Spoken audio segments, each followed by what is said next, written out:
And welcome back to another Paul's Aquariums unboxing video. I am Paul, this is Paul's Aquariums. We are unboxing lots of awesome fish. Now I was expecting really cool albino catfish and they didn't arrive. I know. So disappointing already, but you don't know that because you don't know what awesome catfish we could have had. Hopefully in another week or so we'll have these really cool little tiny catfish that are like $100 each and really, really nice, and I want to take some home, but not going to happen today. But we do have 2 boxes plus some more boxes turning up randomly in this video. First, bags. Okay, it's always concerning when you have bags with no water, but that's okay. They are crayfish. These should be, and I'm saying should because they don't look very blue in the bags. These should be blue marron from Western Australia. They're kind of browny blue. Maybe they'll go to blue in the tank. If they're on the screen and they look blue, good. If they don't, I have no idea what they are. They should be blue crays, and there are lots of blue crays, not really blue. Okay, there are lots of potentially blue crayfish. They're usually blue in the bag. It's a brown crayfish. Don't really call a blue crayfish a brown crayfish, can you? Okay, so there's a fair few crayfish. This is the first lot. They may be blue. Oh, let's hope they're blue. I'm gonna edit and tell you if they're blue or not now. Okay, and I've jumped again. So it's a few days later, we have the scientific name for these. They are not the electric blue marron that we expected them to be, but they are a blue crayfish from Western Australia. So these are the same sort of subspecies as the destructor cray, but slightly different. So I'll put the scientific name on the screen in a minute. Some are blue and some are brown. There's one right at the back that has got a really nice blue color. There you are. And then some of them have got that weird bluey browny color. Anyway, back to the video and the scientific name. Okay, hopefully they were blue, but I have no idea what I just said because it hasn't happened yet. Okay, that was the first lot. I can see better things. Wow. Oh, they are nice. Okay, for everyone that missed out last time with these, we have more. Look how red they are. So these are albino longfin cherry barbs. Super awesome, not terribly cheap. They like retail for $20 Australian, but you can mix them with the normal cherry barbs and the normal albino cherry barbs and the longfin cherry barbs because they're all the same fish. So you don't have to get a whole lot of these ones. They are so cool. Nice fish, very, very bright. Only got a few in, I think the other week, and they all sold, obviously, because look at them. That is not color fed, that's a natural color. The albino gene gets rid of the browns and the muddy colors and you end up with fluorescent red fish. Super peaceful, they are a barb, but they're peaceful, so you can have them with things like guppies and neon tetras, small tropical community fish. Very, very awesome. So if you missed out, we have more. I only buy them in smaller lots because you don't know if they're gonna turn up awesome or not, or turn up at all. Who knows? But we have them back in stock. Yay! Another brown crayfish, which should be blue. Maybe it's a blue crayfish. Still don't know. I'm sure everyone watching this is like, they're brown, or they're blue, but these are brown.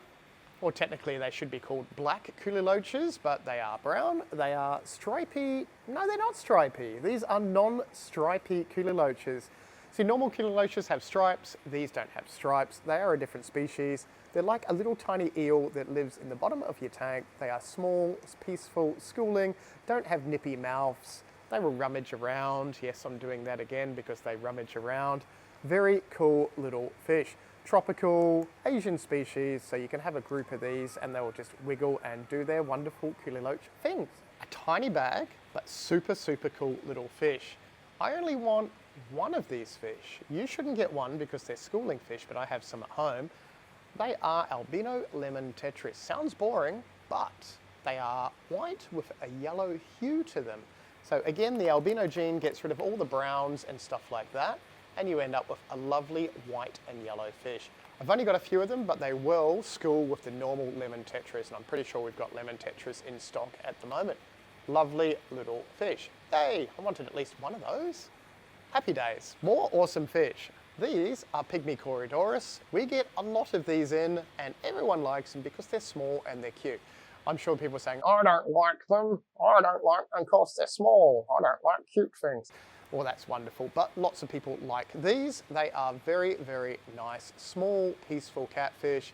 Schooling, they max out about 2.5 centimeters, but lots of them back in stock for the people wanting them. Well, that's disappointing. We have, according to the bag, 7 otto catfish. Did order more than 7, but there are 7. How disappointing, but oh well. Otto catfish, small South American schooling fish. Try and get 7. 3 or more are perfectly fine. They are a lovely little algae-eating catfish. They can be quite delicate, so you want a tank with biofilm and algae and stuff for them to lurk around in, but very, very nice, pretty little miniature catfish for small tanks. Honey dwarf gouramis! Honey dwarf gouramis. We have not had these before a while. I was going to say before. No, we always have these, but we haven't had these, I think, the last month, maybe. We've had the little red tail honey dwarf gouramis, but not the normal ones. So lovely, normal, small, like maybe 5-6 centimeters max, bright yellow gouramis, super peaceful. They're a dwarf, so they stay small, and that's why they're only 5 centimeters max, maybe 4 centimeters. Very peaceful, very awesome, lovely, and yellow. Normal cherry barbs. Look how non-exciting they look in the bag compared to the longfin albinos. They are the same fish, different genes. These will still colour up and go a really nice red colour. Not as red as the albinos, but very, very close. They're a lot cheaper, and you can have a group of these and 1 or 2 red longfin ones with them, and they'll all be fine. Awesome little fish. When they mature, red, as I said, small, peaceful. Everything with the long fins is pretty much the same as the short fins. And we have more halfbeaks. Yay! So if you missed out on the halfbeaks a couple of weeks ago because we only had a few, we now have lots more. Small, swim at the surface, look like a gar, but they're not a gar, very peaceful, and they have live babies. So tiny little hairs that swim in the tank, that's what their babies look like because they are so small, but very, very cool. Super peaceful. They'll eat flake food, they'll eat pellets, frozen brine shrimp, stuff from the surface. Awesome little fish if you want something different for a community tank with small, peaceful fish. That was box number 1. Now we're going to box number 2. I don't know why I did that. Box number 2. I'm still disappointed about the albino hoplo catfish. That's a lot of neons. Okay, I think there's a lot of neons in this box. Yes. There are a lot of neons in at the moment, so neons everywhere. South American, red, blue, peaceful, awesome schooling fish. We get a lot of them.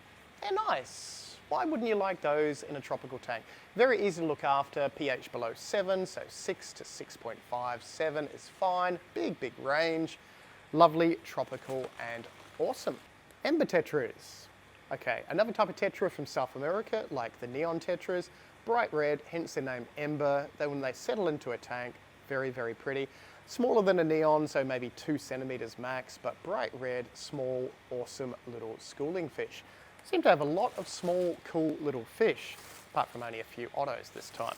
Looks like we have a few bags of random corydoras and a mixture, bronze, peppered, and albino. I think albinos are albino bronze, so a white version of the bronze because it gets rid of brown, and bronze is brown. So you have white fish, you have brown fish, and you have peppered corydoras. Very cool, small schooling fish. They're all going to max out around about the same sort of size, maybe 6 to 7 centimeters max for a big chunky one. Awesome little rummaging catfish. I'm doing that with my hand again. So they rummage on the bottom of the substrate. Well, they can't rummage on the top of the substrate. What should they do? They rummage on the top of the substrate, but the bottom of the tank. Haha, that's where I got confused. So they will not eat algae, but they will eat worms and detritus and food that falls to the bottom. Super peaceful, so you can keep them with shrimp and bits and pieces like that, but lots of different cories back in. That was all in that box. We're going to another one. And we've jumped again. Yes, this is a few days in the future, but when you're watching this, it's a few days in the past. Woo, we're time traveling, exciting stuff. Only one box with one bag of fish because all the other stuff, no good. Hence why I have thousands of fish at home. If you haven't seen any of my home videos with my fish room and wonder why I have so many fish, because anything that's not 100% here goes home, gets babied, and eventually comes back. So link at the end of this video if you want to see a horrifying amount of fish. I know, some things never come back, by the way, because they're too nice to come back. We have a giant bag, rainbow fish. These, oh, and this is the first time I've actually seen them in this bag. They are eastern rainbows. Kangaroo Creek, I'm pretty sure. If it's not Kangaroo Creek and I've completely stuffed that up, I will have the real name on the screen. But if not, they are Kangaroo Creek rainbows. Males, females, big enough to breed. They will survive very cold to very warm, like 5 degrees up to 30 degrees, 35, maybe even 40 degrees. They are crazy cool fish. Very tolerant of a big range of water quality, so you can have them in ponds, have them in tanks. They will colour up really, really, really nice, and you can just see the males are starting to get their colour now. They get huge, like 15 centimetre huge. So not like huge, but a decent size, and they widen up, so they look a very cool shape when they're adults. Schooling fish, you want 3 or more of them, ideally 5 or 6. Awesome big swimming fish. They got little mouths, so an adult one of those is not going to eat an adult neon, but while they're small, they're going to pick off little baby fish, if that even makes sense. Lots of rainbows back in. Because we didn't get any of the other fish that we wanted in this video, we're going to try again next week, and hopefully there'll be some different fish we haven't had for ages, and there'll be tons of them, hopefully. But who knows till next week anyway. What we're going to do is we're going to show you some really awesome sword plants that we just got, and we're actually going to show you the code word for a discount on any fish. And you can use it online with paulsaquariums.com stuff, because everyone misses that. So we're going to turn the camera around, show you some cool stuff now. And before I show you these sword plants, we did get a whole lot of little tiny tubs of Java moss in. So lots of Java moss and bits and pieces as well. But we've got some really nice sword plants. And if you don't know what a sword plant is, obviously they're an aquatic plant that's going to grow in and out of the water. They will get a pretty decent size. They can get like 2 foot, 3 foot tall, monstrous things. There is quite a few different types. I think Fancy Twist. Don't ask me why it's called Fancy Twist. I'm guessing it has a fancy twist or something as it gets bigger. Oh, I know what that one is. That's a Radican sword. How pretty is that? Lovely, lovely sword plants. Obviously, you can take them out of these little pots and plant them directly into your substrate, because they will turn into a monstrous plant. If you leave them in the pots, the roots are going to go through that pot, and you're probably never going to get it out of the pot unless you cut the pot off it. But yeah, these will be fine for ponds as well as tanks. In winter, they're going to die right back, but they are going to survive in most places, in the tropics that is, in the subtropics. If you live in a cold climate, then pretty much just want them in aquariums only. Look at that one. That is a pretty sword plant. They will flower out of the water as well. What is that even called? Oh, I'm not even pronouncing that. That's what that one's called. I think there's a fair few different types. I think that one is like White Flame or something. That is a nice sword plant. I think all these sword plants are $14 a pot. So not overly dear. That is obviously Australian dollars if you're watching from overseas. So yeah, not very much at all. I also got an absolute ton, and by an absolute ton, a ton of potted aquarium plants. There are a lot. Barcopa, Lagwigia, who knows what else in there. Really, really nice potted plants. They all have roots to them as well. And I think these are like about $8 a pot, give or take a little bit. Unfortunately, I don't sell any livestock online, but the discount code coming up you can use in the shop, or you can use it online for anything non-alive. Yes, confused? It'll be on the screen. It's easy. One thing that we did get, a whole lot of these Dimax mini aquariums. If you haven't seen any of my videos on these, I've got aquarium videos. Of course, I've got aquarium videos because I'm an aquarium shop. Aquarium videos, or just videos, as a normal person would say it, on setup and pretty much unboxing of all these little mini Dimax tanks. So there's an IQ5, it comes with a filter and a light. There is a little mini IQ3, which is a shrimp tank. And, oh, way down the bottom, we have an IQ7, which is a little bit bigger, perfect for nano fish, comes with a filter and a light. They are clear perspex, and I'll show you some setup all the way around here. Lurking, lurking, lurking. That is the little mini IQ3. Tiny. So we have a couple of little shrimp in there. If I zoom in, there they are. So there's a full video on the full setup of this little tiny tank and shows you how it all works and how we set it up. This is the bigger one. So this is the IQ7. Obviously you don't have to have a pink one, but we do have pink ones available if you'd like a pink one. And all the color is just a little sticker on the back. This is an IQ5. That is the purple one. I think we've got them in black, normal colors as well. This one was just set up, and there is our lovely lighthouse bubbling away. Yes, that is a lighthouse. And that brings us to the code word. The code word is lighthouse. You can get 10% off anything if you use the word lighthouse. And that works for online as well as in store. Not just fish, but aquariums, you name it, 10% off. So if you want a little Dimax tank, 10% off the price of those. If you want a cool bonsai tree, and that is a kind of a cool little tree, 10% off. Just use the code word lighthouse and you can get your discount. If you did enjoy this video, click the thumbs up so I know. If you've got any questions about anything you saw, comment down below, I'll get back to you. If you would like to watch all the tanks you just saw, there is tank things on the screen, so just click one of those and that'll take you straight to the video, and we will see you in the next one. Thanks heaps for watching.